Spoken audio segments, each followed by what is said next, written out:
Cool. Well, welcome. I'm really grateful to be here and back again because for a long time I've been interested in integration.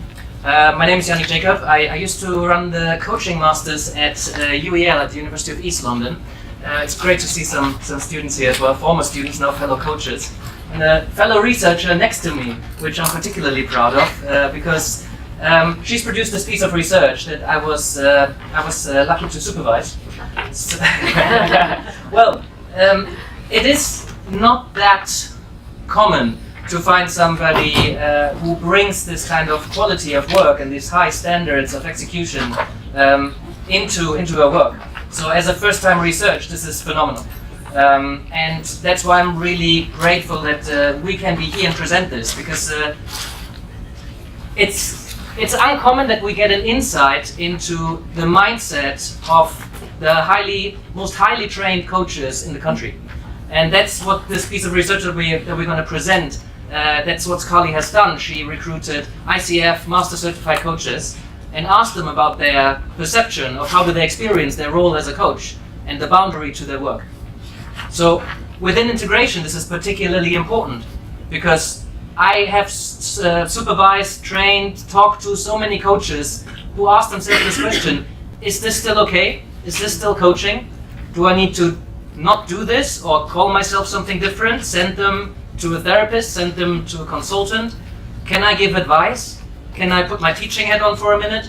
Like, what is coaching anyway? It's an unregulated profession, so nobody really knows and everybody knows. There's hundreds of definitions, and that's what makes coaching very exciting, but also very difficult to navigate sometimes, because it's a very courageous act to move beyond traditional boundaries or the boundaries that your supervisor or that your trainer or that the ICF or the AAC or the EMCC, these coaching buddies give you. They say, well, to some extent this is coaching and this isn't. So subscribing to the ethical framework or being trained in a particular way makes you feel uncomfortable going beyond these traditional frameworks, even though intuitively you know it's the right thing and this will help the client. And also the frameworks themselves can be incredibly vague, and so you don't always know actually, am I crossing that boundary or not, because it's really vague at times. Mm-hmm. And that's exactly why we're doing this work, to find out a little bit more about what is it like to go beyond, and find out how practitioners perceive this. So that's why I came in. I've worked with the AICTP for a while, and that's what we're going to do today. Just a bit of contracting. There were a lot of questions and engagement in the last presentation, which I would really enjoy, but then our session would take 3 hours. So if you could hold or make a note of your questions for the, not the end, but like the later part, because encouraging debate is part of what we're going to do here today. We want to have a conversation about this. This is just a conversation starter. Hopefully you'll end up with a lot more questions than answers after this, which we think is a good thing. So just hold them, ask them later. There's definitely a space for debate. We've got an hour. Anything else that we need to chat about before? No, you've done the camera, we've done the questions.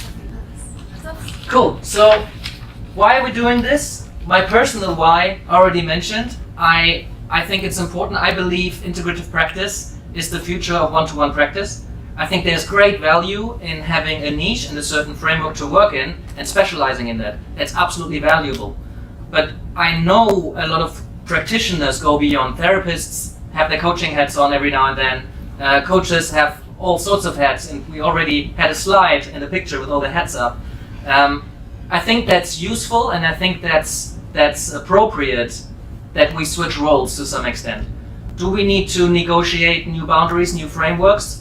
I think it's important that we contract well and that we speak to our clients and say, okay, what can I offer, so that they can give us informed consent to work with us or not on that basis. So when Carley came into the course that I was teaching, the Positive Psychology and Coaching course at UEL, you already had a counseling background and you wanted to do some research looking at the gray areas. So I took on, as a supervisor, we researched, we kind of framed it, and then I made the introduction to Nash as well. So she then went on to study at master's level integrative coaching and counseling. And yeah, I'm really glad that you're here. And pass over to you so you can say a few words. Yeah, so my background before starting with Yannick on the Masters was in clinical mental health. And in that world, boundaries are really fixed. They keep me as a practitioner safe, they keep my clients really safe too. And I felt very held in that forum. Then I get to the Masters and I start coaching and I'm sitting with people again, still feeling the weight of responsibility of one-to-one work, but not having any of that holding, any of that boundaried kind of feeling to the work I'm doing. And that really kind of sparked a lot of questions for me. And I was really lucky because Yannick's my trainer, there's a real open forum for that discussion and it wasn't taboo. In a lot of circles it is still taboo to think about integration, and there's a lot of people who feel they have to be pure coaches, whatever that means, I don't know. So I was really lucky in that respect that there was a conversation, but for me it kind of seemed that I couldn't coach without doing some form of counselling too. And at times I didn't want to counsel necessarily without doing coaching, because there's real value in that kind of momentum coaching can bring a client. And fortunately I found Yannick and Nash and I am where I am now. And the research was really about trying to understand what coaching looks like in practice, because I couldn't get it through my head what it looked like, what these incredibly skilled practitioners were doing with their clients, how were they defining it. And it was really about me getting into conversation with them, but also using a scientific framework to tease out actually what are the boundaries, what are the roles in practice, not what's written in books, which isn't defined by science or by any kind of methodology, but actually what are these people doing with their clients and how are they making a framework that keeps their work and their clients safe and navigating things. So that's my why. And then another way is the coaching industry as such. There's huge growth. It's been exploding over the past 15, 20 years. Coaching psychology is still very new and quite under-researched. You would think there is now an international coaching psychology review, and there's articles, there's papers, there's people researching this stuff. But compared to other sciences like maths or biology or chemistry or physics, it's absolute baby science. It's just about emerged. Yeah, and it's a really big business. So the ICF says that the coaching industry is worth something like $2 billion a year. There's 53,000 trained ICF coaches. The number of coaches working with clients is growing and growing and growing. And we're not really that clear about what they're necessarily doing. Like we sit in here today as integrative practitioners or coaches or therapists that really have a view to thinking about what we're doing. We don't necessarily know that other coaches are doing that in an industry that's booming quickly. Can I just have a quick show of hands? Who's a coach in this room? And who's a therapist? Great. Who's something else? Mentor, consultant, teacher? Student, trainee? Great. Who's got a clear definition that they could immediately deliver on what their coaching is? Nobody. Wow. Okay, it goes to show it's a fluid thing. You know, my definition sounds a little bit different every time. All of us could probably talk about it for a couple of minutes so we can kind of get a grasp for it. You know, but it's interesting that even surprised me. Well, I remember you saying that there's probably as many definitions of coaching as there are coaches, because it's so varied, and I think that goes to show here today that it might be. So one of the things that we thought about a lot is that the quality and quantity of training differs really greatly with coaches.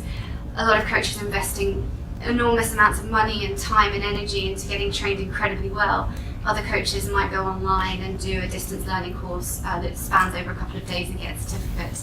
Both are still called coaches, both can promote themselves in the same way, but have a vastly different level of training and competency perhaps too.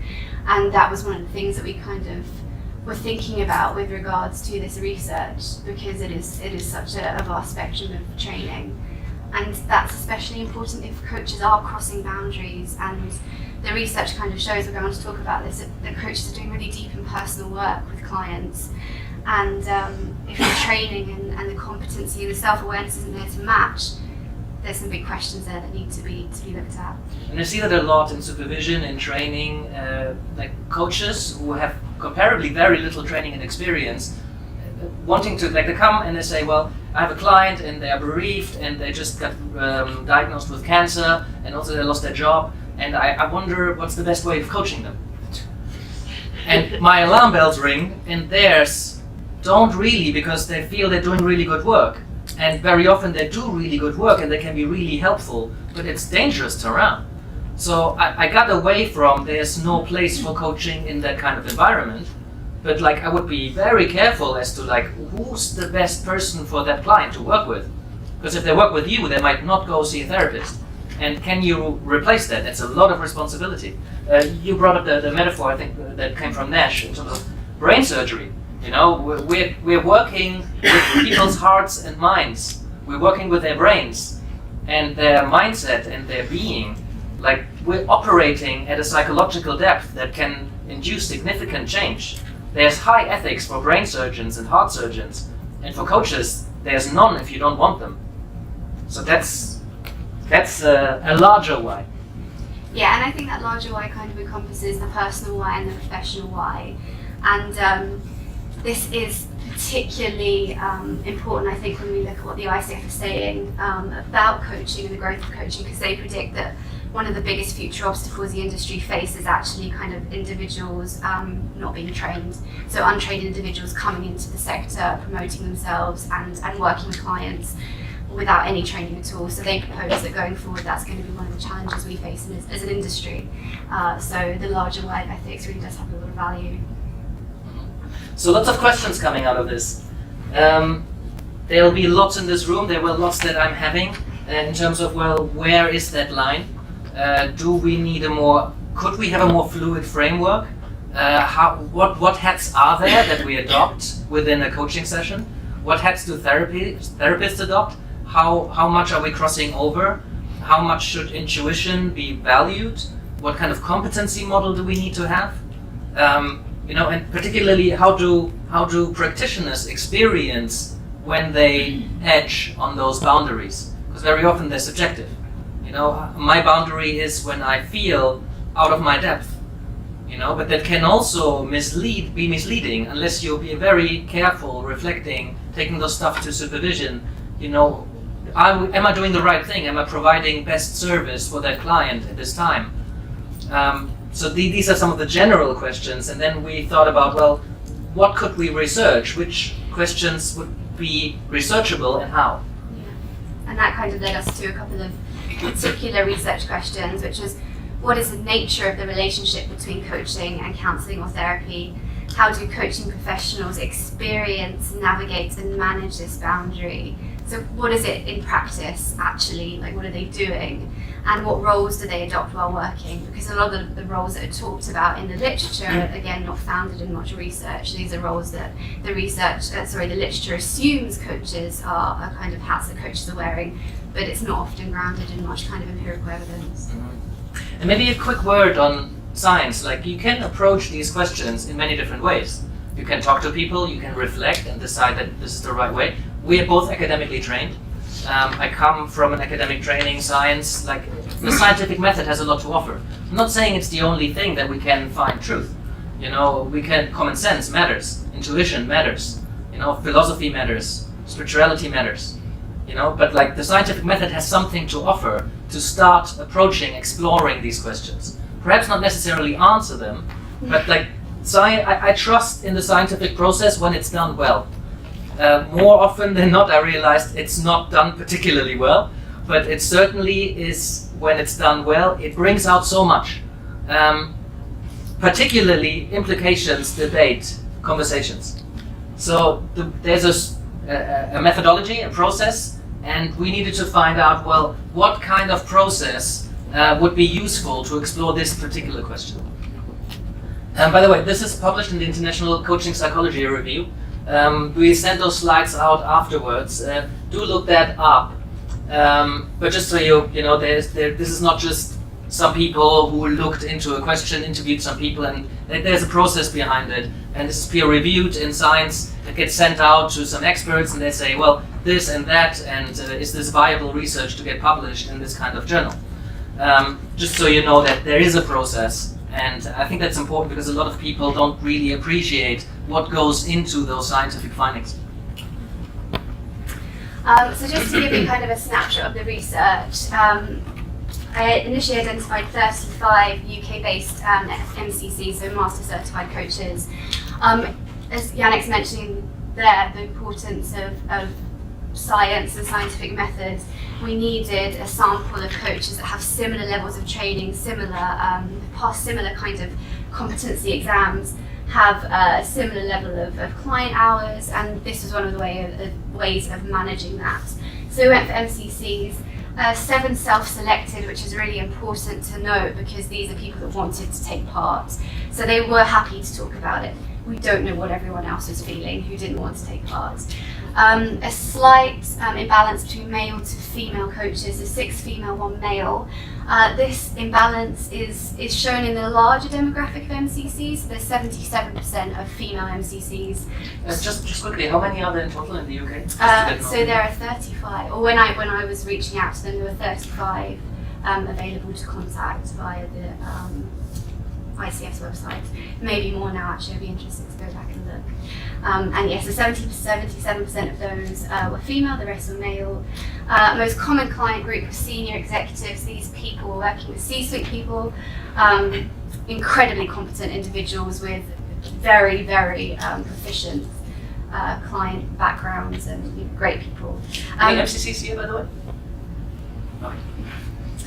We went for a grounded theory methodology because the great thing about grounded theory is that it's called a method of discovery. When we were researching something like this, there's not a lot out there to base it on, so we can't build on much. But with grounded theory, it gives quite a lot of flexibility to me as a researcher to kind of inquire with the clients and follow hunches and work with the content as it comes up, and also kind of analysing and also collecting more data as I go, and I'll talk a little bit about that next. Just quickly, grounded theory is quite amazing. You might have heard of Brené Brown. She's a grounded theory researcher, and like the method is quite amazing because if there's nothing out there that you can make hypotheses on, you just have to start interviewing and then look at what's coming out, and then the theory comes up with each interview. So as you continue through your interview journey, new stuff emerges and the theory forms as you go along researching. If you go to the next one, I'll talk a little bit more about what that looks like. I wanted to talk about this because I think it kind of seems a bit mystical. I can stand up here and say we found these results, and you have no idea of how I got to that or how we kind of found the themes and sub-themes that we did. It's not mystical at all. A lot of it is me surrounded by papers, looking really crazy actually, trying to get a grip of this data and in the data. So we start with a construction of research questions, as all research starts. Then we also think about participant identification and recruitment. So those are the MCCs. Can you read this all right? Mm-hmm. Yeah, so, something that's going on in between these two phases is me thinking about myself as a researcher and the position I'm taking. That's called an epistemological stance. So it's asking me to think about how I kind of view the world, how I view truth, what's real, what isn't. And the importance of this is I need to think about how I'm affecting the data, how I am interpreting things, how I am maybe eliciting certain responses, because this is interview based and who I am is going to affect who they are. And so there's a relational aspect to how the data is collected. So picking a position is really important. It starts with initial coding. So from the first interview it gets transcribed. An hour's interview is around 8,000 words, and that's looked at line by line, word by word. So you can imagine at initial coding, when you're looking at it and labeling everything, there's hundreds and hundreds of codes coming out of the data.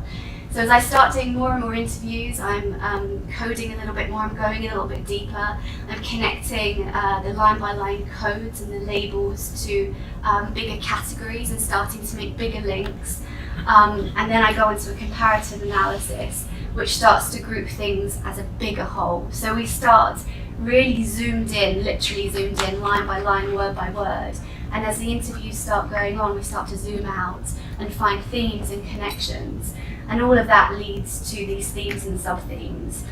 And what we found were 4 core themes of the research and 14 sub-themes that connected to what we were looking to research, to our questions. And here they are. We have 2 slides on this. So as these themes emerge, we can look at, okay, so what's coming up? What are patterns that people are saying? And there's only 7 people, so there could be more. But out of these 7 people, what do we hear repeatedly? And then how does that evolve? I wanted to we're not going to go into these two in detail because they don't relate to kind of the question we're looking at today about the line. But there are a couple of things I wanted to mention. These coaches view their clients as non-compartmentalized, and viewing their clients like that appeared to facilitate the acceptance of any topic or area of conversation within the coaching space. So everything to them is relevant, meaningful and valid. They're not saying, oh no, I'm here to talk about, the promotion, let's go back to that. They're saying, hey, if your marriage is going to shit, we're going to talk about that too. So they're not kind of compartmentalizing their clients in any way, they're seeing them as very whole. They're also using a lot of intuition within their work, and I can quote one of the participants directly. They said, I just know when a client needs to work more deeply. And intuition is one of the ICF core competencies. There's not much said on intuition though. What is intuition? What does it mean to work intuitively? I'm going to give a little shout out to my colleague Peter, who actually has gone on to research that, because it's something that's written a lot about in psychological work and counselling work. Intuition is a real concept, but it's not mentioned in coaching much. But these amazing coaches are relying on intuition quite a lot. They're also kind of using the between the client and themselves space to navigate the work. And they're also relying on psychological models quite a lot.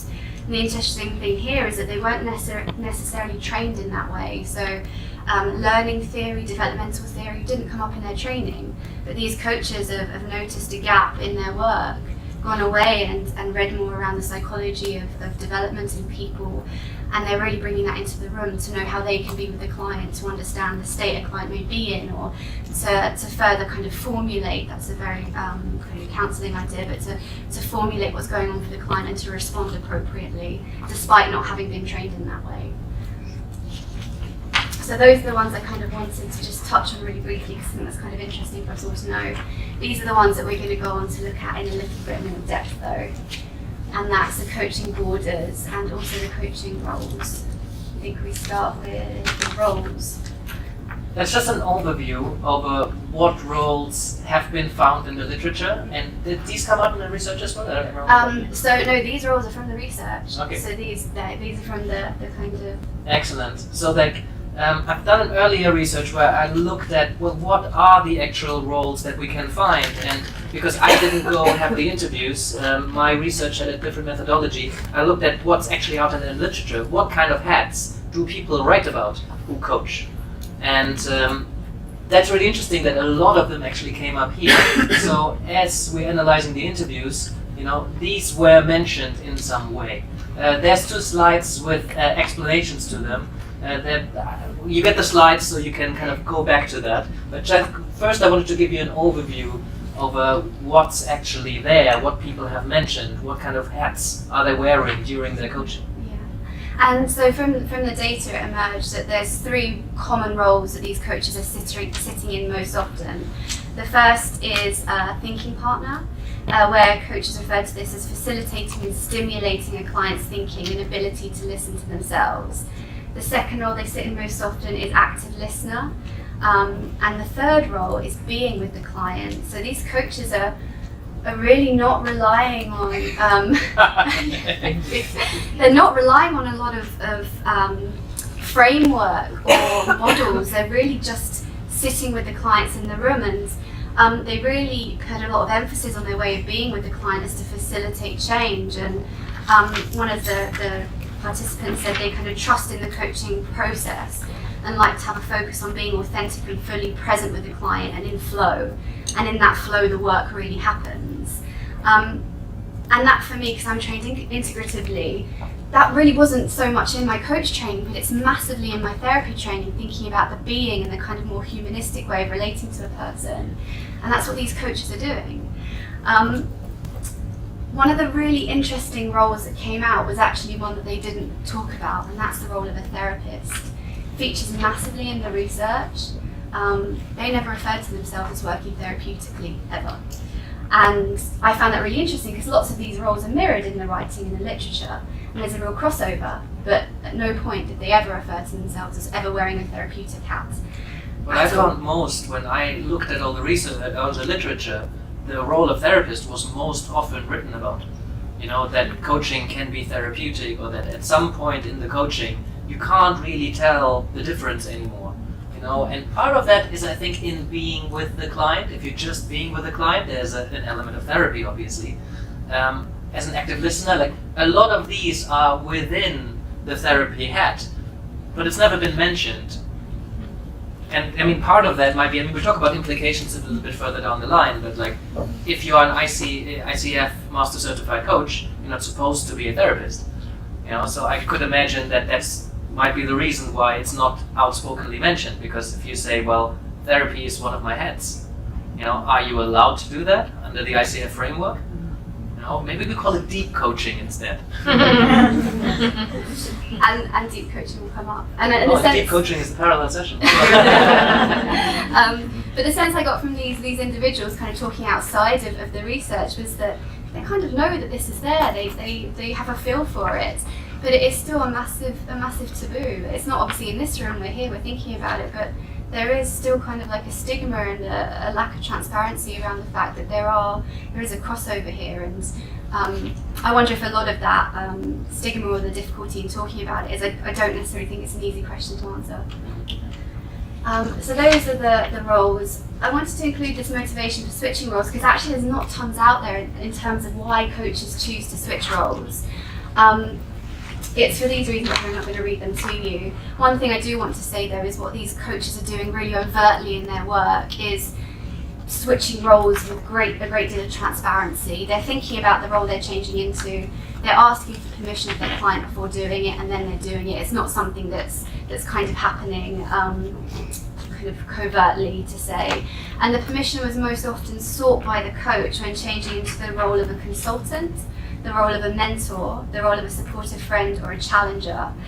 Now these roles kind of have a similar thing in common in the sense they're potentially more directive, and I would consider them to be more high risk roles to adopt within the coaching work because they could kind of alter the relational aspect of what the coach is doing. So it was no surprise that those are the ones they're kind of seeking the most permission for before doing. I think it's useful to ask ourselves this question. Looking at what roles do I have, what hats do I have in my practice, what comes out often? Do I contract that in the beginning once and then work fluidly across? Or do I say things like, well, if I were to put on my mentoring hat for a minute, and then kind of make it outspoken, ask for permission, and say, would it be useful for you if I were to put on my consulting hat for a second? Or like I could invite you to go deeper on this particular subject. Recontracting in the moment of where you want to go next, co-creating that space with a client. I think it's important that we ask ourselves how we work. What do we do when we switch? And so the next one we're going to look at is coaching borders. I want to define borders for you. The definition we worked with was a border being the edge along the work. So the edge that's running along coaching. And there are three clear borders. So the first one, coaching is existing on a continuum. Now one of the coaches said kind of quickly, I tread a very fine line there and tried to sweep it under the carpet a little bit. They referred to there being a therapeutic bundle. Again, this was a quick kind of conversation that moved along. Therapeutic bundle? There's a therapeutic bundle and then that's kind of there. And literally like a kind of a hand gesture with it. There's also a kind of continuum around non-directive and directive. And where coaching sits on this continuum is somewhere kind of on it. The really hard thing to grapple with is that I couldn't clearly demarcate where one coach's practice sat and where another one does. So it's very, very individual and they appear to be completely defined by the coach. So this continuum and its breadth within the study appeared to link also to a coach's confidence and competency, which we'll go on to talk about with regards to a boundary of coaching. The next one was depth within coaching, and as I've said already, these coaches consider coaching as a really deep, very personal work. They're not necessarily working with goals all of the time or with a clear structure. They're working with the person and in the moment, working with big questions. I mean, Yannick's an existential coach and they're doing a lot of existential work at times, big picture thinking. And so when working at depth, these coaches are working with beliefs and values and patterns of thinking, ways of being and experiences. They're also going back with their clients. They're looking into the past, they're looking at past experiences and then moving it forward. And one coach sort of said offhand, you know, if I didn't work in the past, what would I work with? It's fine, I work in the past.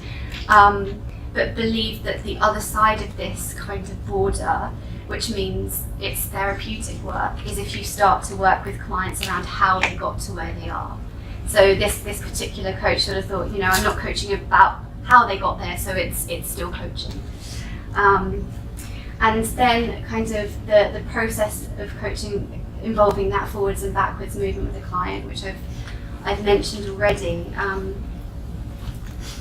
They're doing a lot of edge work, quite a lot of edge work, and the feel of these coaches is it's kind of uncomfortable actually talking to them about it. There's kind of like a slight awkwardness in the conversation and a little bit of shyness around it.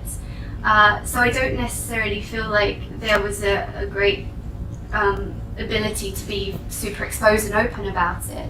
And I wonder if that is perhaps around sort of frameworks and things that they have to follow to do what they're doing. And this is super interesting because the advantage of research like this is that it's anonymous.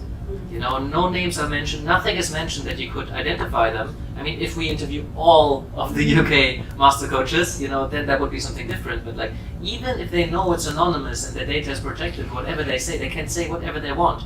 Even if it goes directly against the ICF guidelines, they could never find out which one that was. And they still feel uncomfortable talking about when they're approaching the edge or perhaps have gone beyond it.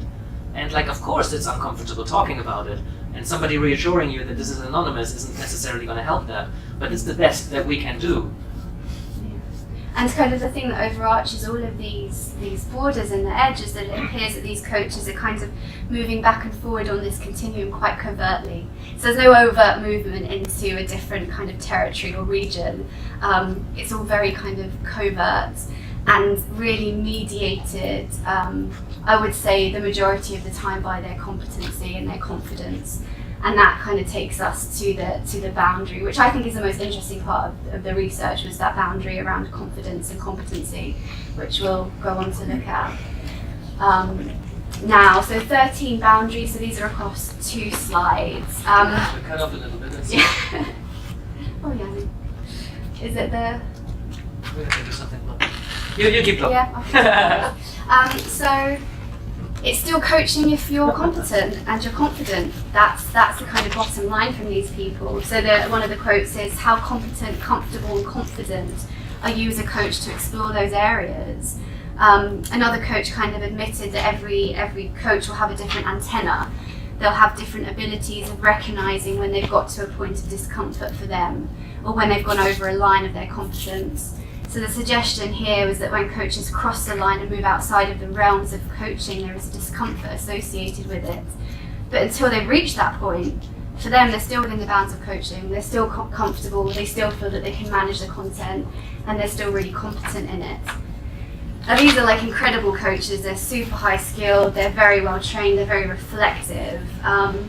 What I kind of thought of is, if competency is how we're navigating this line, what are those coaches that come to Yannick and say, you know, how do I coach around bereavement or around cancer, around something like that? What are they thinking about their competency? And that kind of came up quite a lot for me.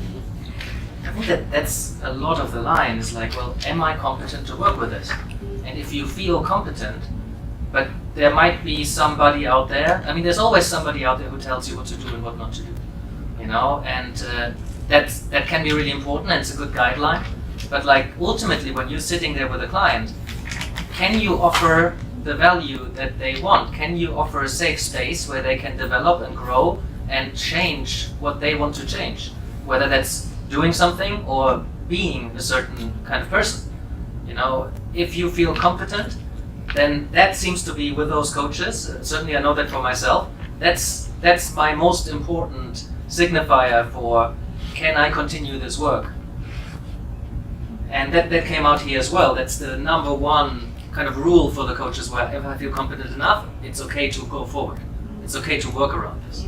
And it's still coaching as well, because if I'm competent, it's still coaching. I think that's where I differ, because sometimes I'm sitting there and like I'm in a certain situation and I'm like, this is definitely not coaching.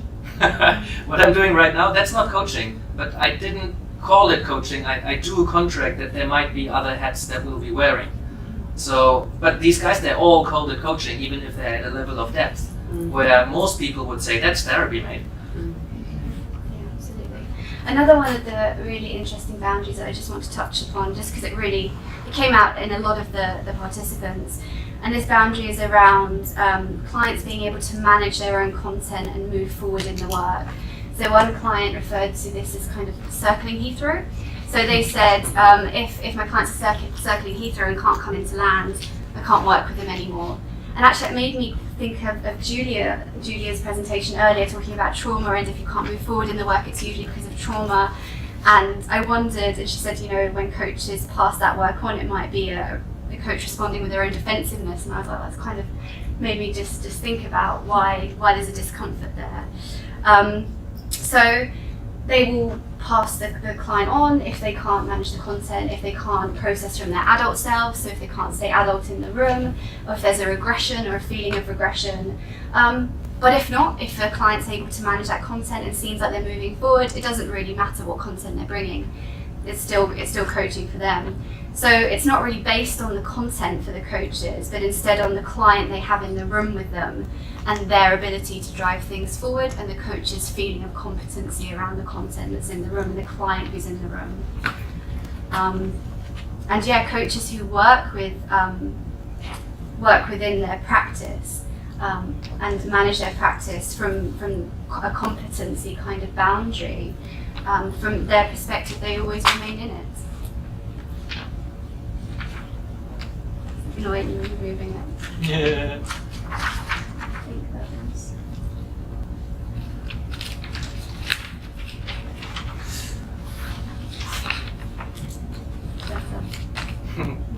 Cool, next one.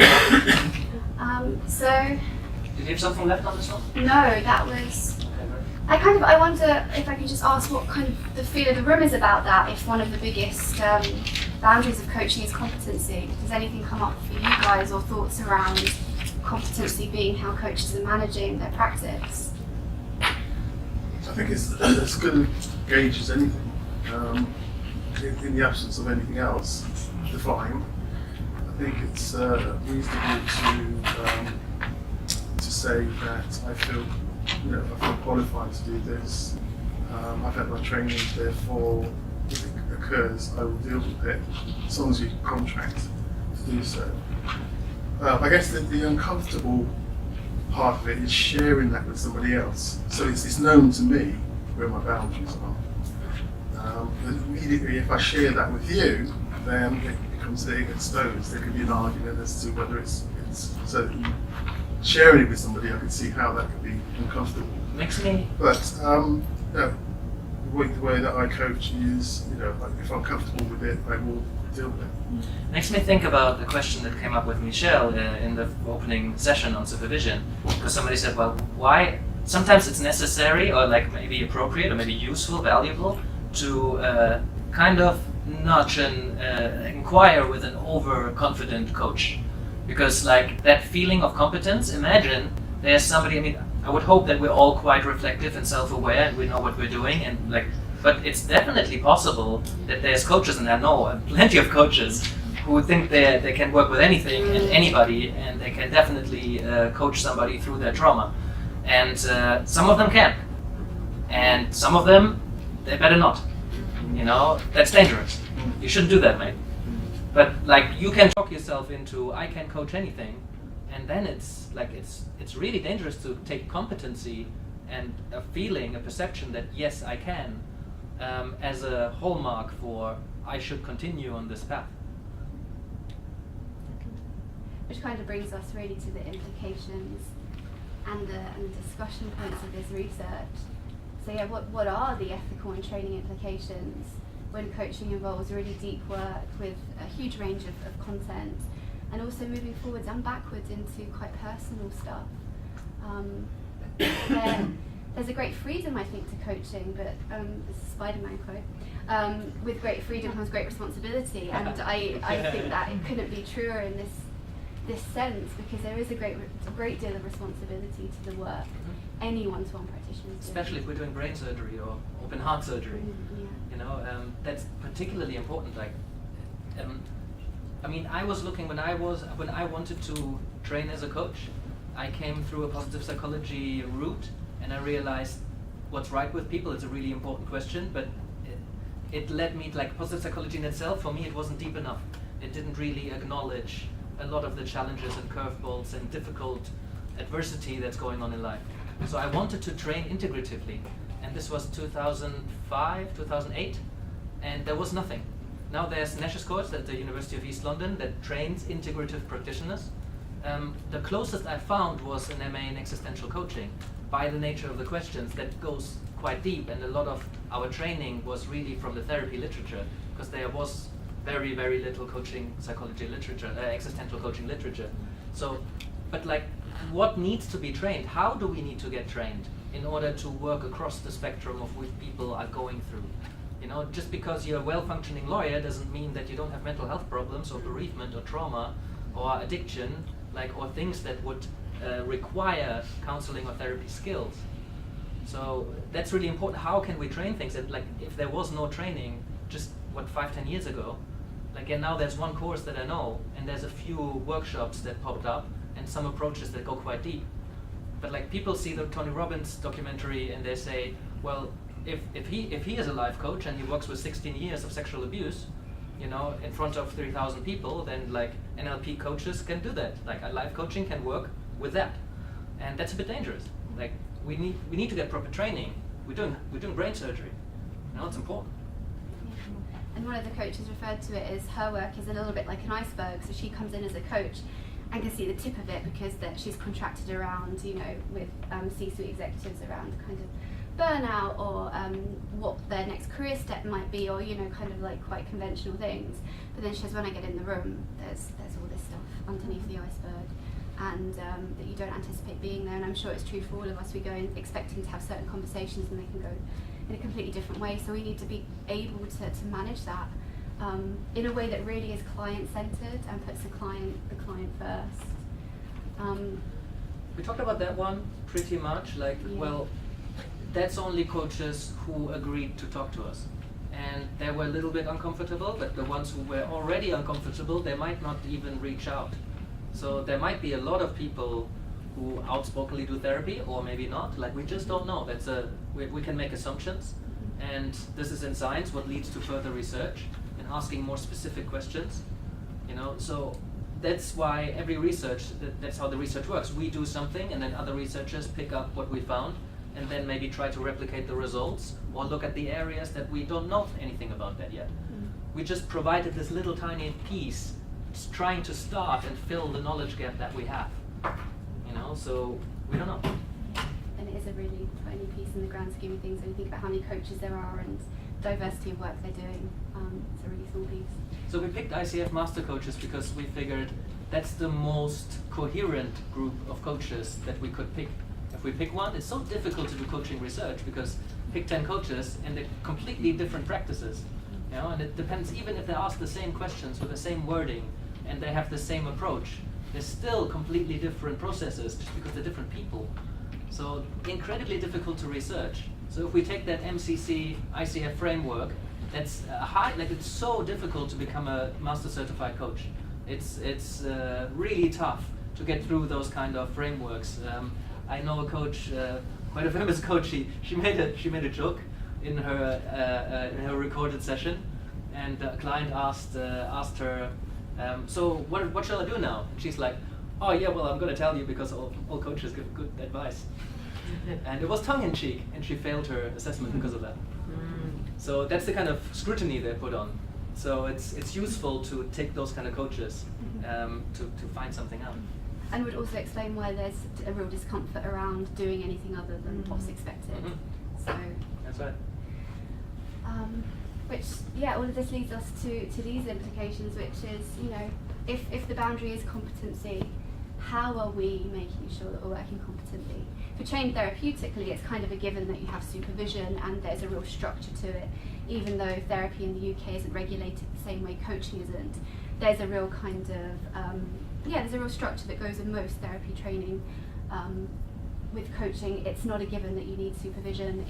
There's no real requirements around it or norms. I hope it's becoming more normal, Yannick. I mean, you're a supervisor. I hope you'll. Yes. Well, we started with supervision at this conference, and this is a really great thing, because I urge anybody who works across boundaries to get a supervisor, any supervisor. Like, there's different levels. What I always tell my students is, if you reflect under the shower on what happened in your session with a client earlier, then that's useful. Sitting down, using some methods and some models and some tools for self-reflection is even more useful. Discussing it with some mates is already going to be more useful because you get an outside perspective. But there's a ladder up to talking to a professional supervisor, and I think that's the highest form of making sure that you deliver best practice. And also thinking about kind of your own stuff as well. It might be personal therapy or personal coaching that needs to happen to get to grips with what you're bringing into the room. Don't necessarily talk about that in coach training, like who are you, what's going on for you, what the parallel process is. Again, really common in psychotherapeutic or counselling training. Really far less of that is done in coaching training, but it's so much of the relational work can be our own stuff. And then there's whole debate about, well, is there a demarcation line? Or is this a huge gray area, fuzzy space where we don't quite know what it is? Is it like a Venn diagram and then there's somewhere in the middle? Nash would argue, well, there is a demarcation line and you could do counseling and then switch to coaching and then switch back to counseling and do that in the personal consultancy model. And that's really valuable, but we need to kind of be kind of clear when you are crossing a line and then switching and then contracting for that. But I think it's a huge fuzzy space and a gray area, and perhaps if you contract each time you overstep a line, then maybe you spend more time contracting than actually working. But there's no right and wrong, really. It depends on how you see lines and frameworks and boundaries and borders. And this is a very individual decision unless we allow professional bodies to say, this is it, and anything beyond is not it. And we can then decide to subscribe to that or not. And if you work across boundaries of the ICF, you cannot be an ICF coach. If you're accredited by the ICA and you want to have that logo on your business card, you cannot work therapeutically. You cannot be an integrative practitioner. You need to drop one or the other. Or you work under the ICF framework in some contexts and not in your private practice. So that's really important questions for each of us to consider. Or you do it covertly. So we'll just call it coaching. Or you see how far you get before somebody reports you. By the way, the clients usually don't care. They just care whether you can help them or not. So do we get lost in these conversations about, what is this? Am I allowed to? But the clients don't really care. That's a great segue. Yeah. Can I just add, this is really insightful, and thank you for sharing it. And I just wonder, in terms of the competence, and obviously these are thousands of hours, coaching hours, etc. And this is perception of the coaches, as opposed to the competence as perceived by the coachee. Yeah. And so I guess that's a different stance, isn't it, in terms of how the coach has helped me on my journey and how competent I assume them to. I'd love to talk to the coachees, Yeah.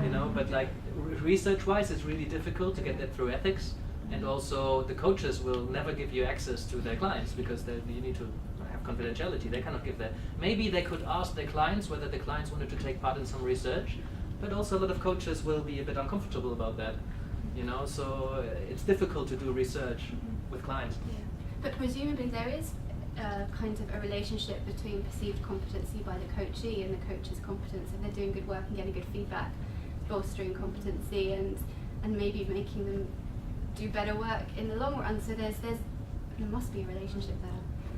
You've got a research idea. Yeah. I think that's the next step.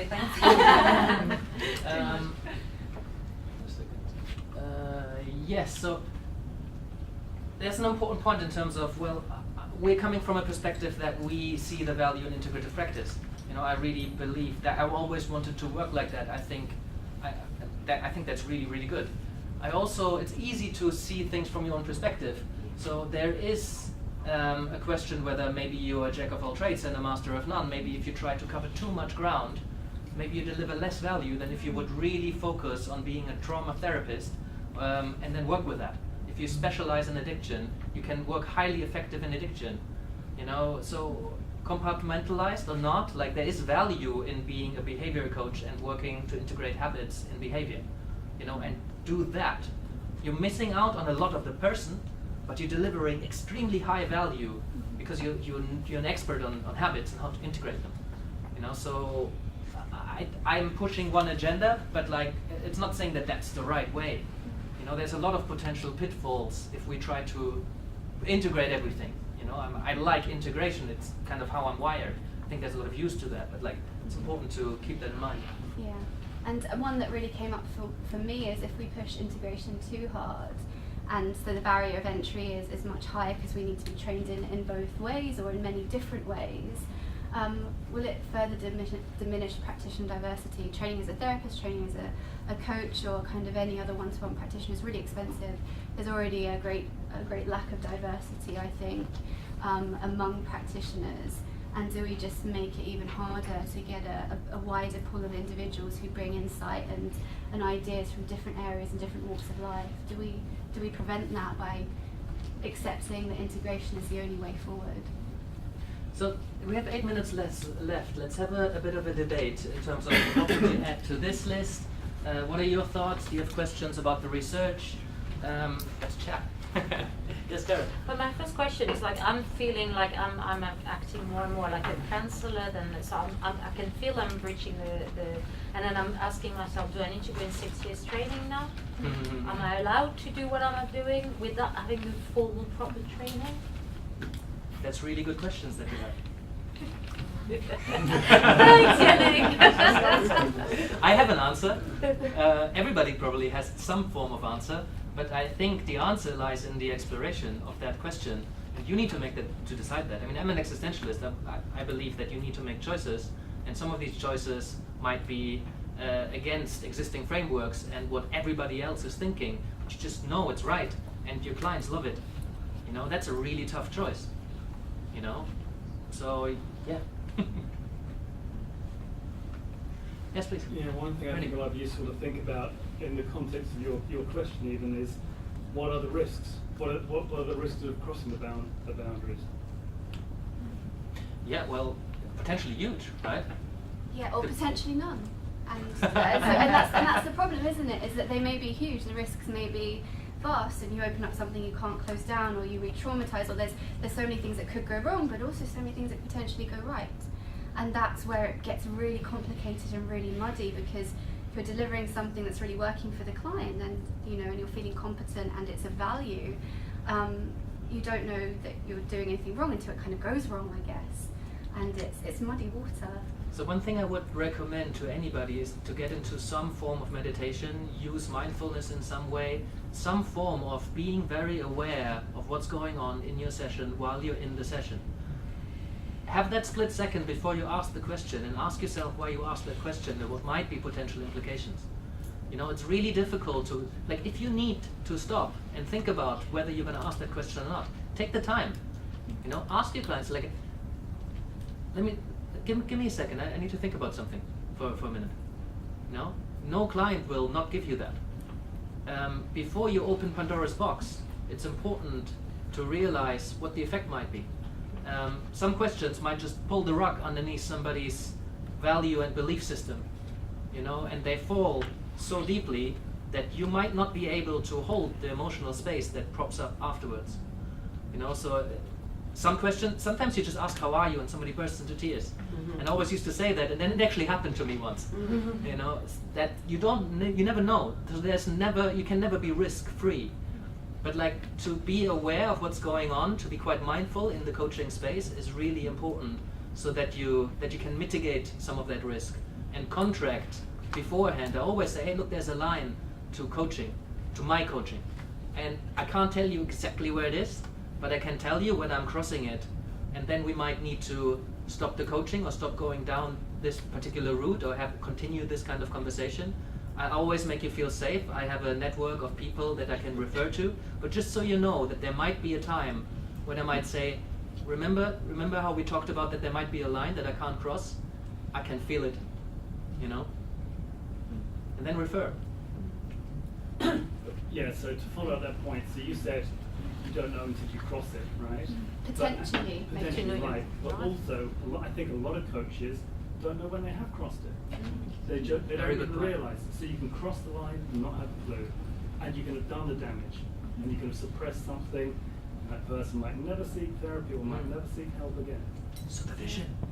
Supervision. Everybody go seek a supervisor, because this is exactly the space. Like sometimes, like coaches come into this space, therapists come into this space. They're like, I don't really know what to talk about, and then you start talking about a session just because it was the last session that seemed completely unproblematic, and then all of a sudden, all of this stuff comes out, you know, that they hadn't quite considered, and actually, okay, that was really, really, really helpful. It happens all the time. People come to supervision not thinking that there was anything significant, and very significant stuff comes up. You know, it's so important to have a space where you think about what's happening, even though it seems like work as usual. Yeah, but then you have to have a supervisor who is agreeing around this integrative work, and if that's strictly ICF, then we go, no. Yes. And then yeah, find a supervisor, and I hear that a lot. Like, oh, my supervisor always told me that I can't do that. It's like, what? There's a teaching element or a mentoring element in supervision, and I get that, and it can be really useful, especially if you're just starting out. But as we heard earlier, like a skilled supervisor will be a partner and create a thinking space for you, not tell you how things are done. And it's easy for a supervisor to get stuck in their own boundaries, you know, and you always come from our own perspective. So it's very easy to get uncomfortable. You can't stop being uncomfortable if your supervisee is working outside of what you think is right, you know. So if you work integratively, have that conversation with your supervisor, or before you sign up with a supervisor, and say, hey, this is the way I'm working. I'm working across boundaries. Would that make you feel uncomfortable? How would you work with that?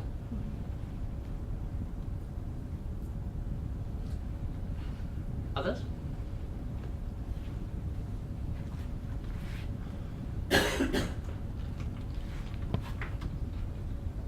Really? I've got some thoughts about Yeah. there's so much about the training, like the point you made, and I think we all know there's a huge variety of training out there. And some of the stuff that I'm hearing, I did a training course which is fully ICF accredited, absolutely superb, and so I almost got to the point where I realised that I'm working integratively without knowing it, without realising that's how I was trained. I'd just taken doing some other trainings to make me realise that, and a deep interest in the overlap. But I don't think that they know what's going on in this training course. They know the depth, and they actually have a very high regard for it. So I think sometimes